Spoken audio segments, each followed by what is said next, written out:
This video essentially shows me getting lost and confused several times whilst trying to ride alongside the Swan River from East Perth to Bassendean, and eventually giving up in frustration and turning around and heading home. It shows how difficult it can be for newcomers to navigate what should be fairly straightforward routes if there aren't enough clues along the way pointing where you should be going next. There's some good lessons in here for designing infrastructure that is friendly to new cyclists who don't know their way around. The first part is pretty easy, even though the path surface changes multiple times between concrete, asphalt and brick, and the colour changes from grey to red to brown to black, and the width varies from wonderfully wide to woefully narrow, and the line down the middle of the path appears and disappears. Wayfinding is pretty straightforward because each section of path joins to the next in a way that is reasonably obvious. The path doesn't end abruptly with no signage telling you how to get across the missing link to the next section, assuming the next section of cycle path actually exists. However, as I soon found out, the path ceases to be contiguous after a while, and when that happens, everything goes to hell. I'd be riding along a section of path and it would just dump me out in either a car park or a street, and I'd have no clue where to go next. There's no obvious signage or symbology of any sort, or a clue to find where the next section of path is. I got as far as the Peninsula Farm one day, which was relatively easy, and then got lost in suburbia a few minutes later when the path met a street and just stopped. I came back again a few days later, now knowing how to get to Peninsula Farm and only getting lost once along the way, and from that point pretty much went exploring for the next section of path. That meant riding up and down a few streets looking for signage or a path, and once I found a path, taking it and hoping it would take me where I wanted to go. That didn't always work, and I did a lot of U-turns looking for the correct route.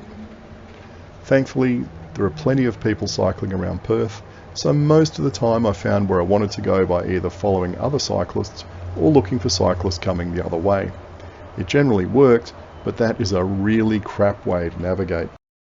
Well, as far as wayfinding goes, my run of luck has just run out, and it's thanks to this construction site over here which is blocking the path. So you can see behind me there's a nice red path. It's been like that pretty much for nearly 14 kilometres. It's pretty damn good. That's what, double the Bay Run. And now I'm on what you can see here, this concrete stuff. And so there's no signage up really telling me where to go.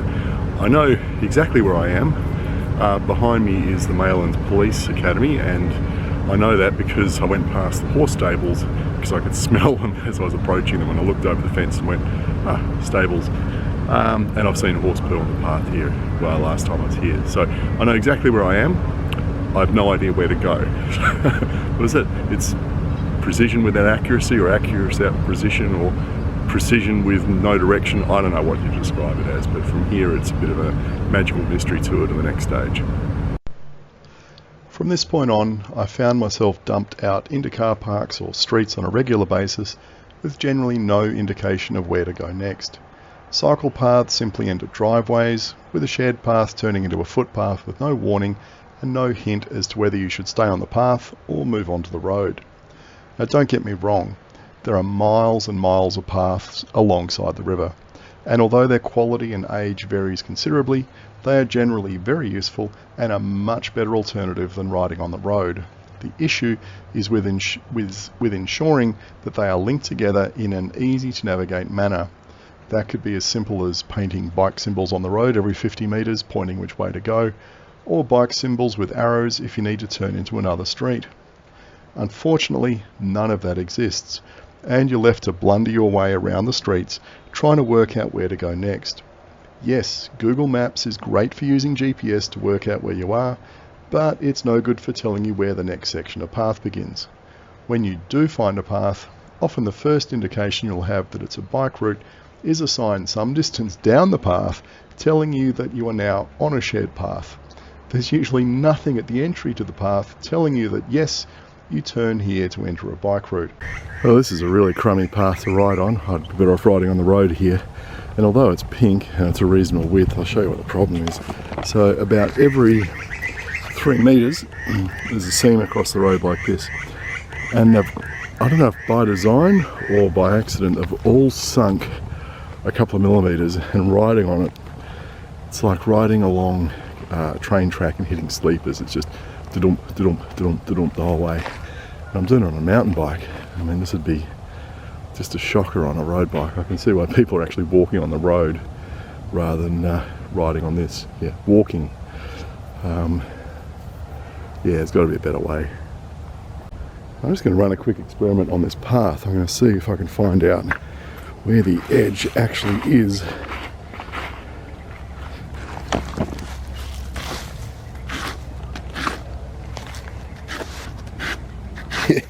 Look at that. How far can we go?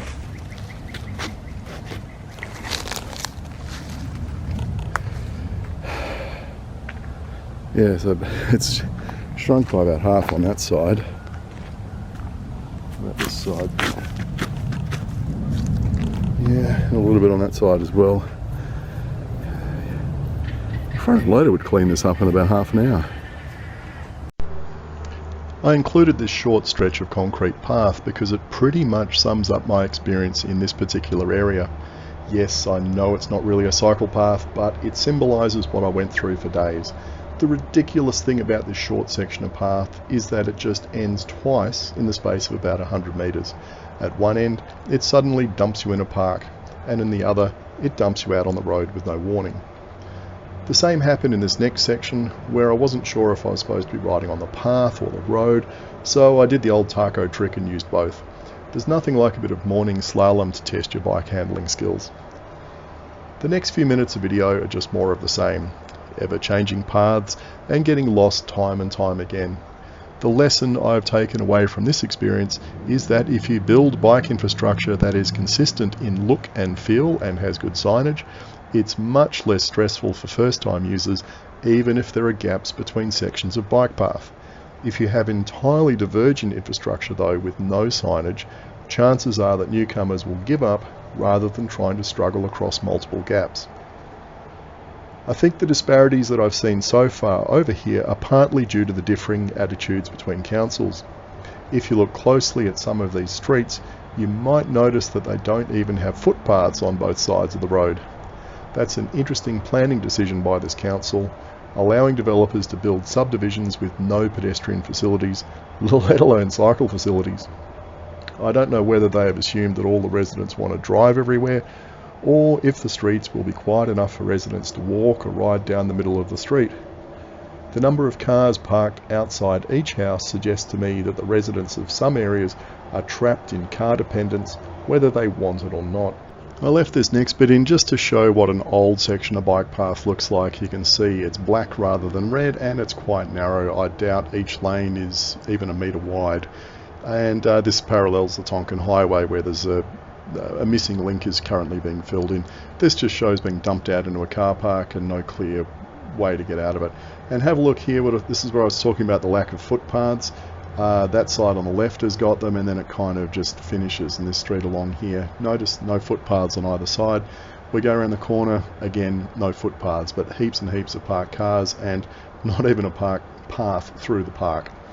Just take a look at that. That sand across the path there, and it was kind of ripped up by tracks, by a grader or a front end loader or whatever. We'll have a closer look at this on the way back. Look at the fence on the left. It's just absolutely flattened, and you can see there's the front end loader off in the distance. There we are. I think he just couldn't be bothered taking the fence down before starting work.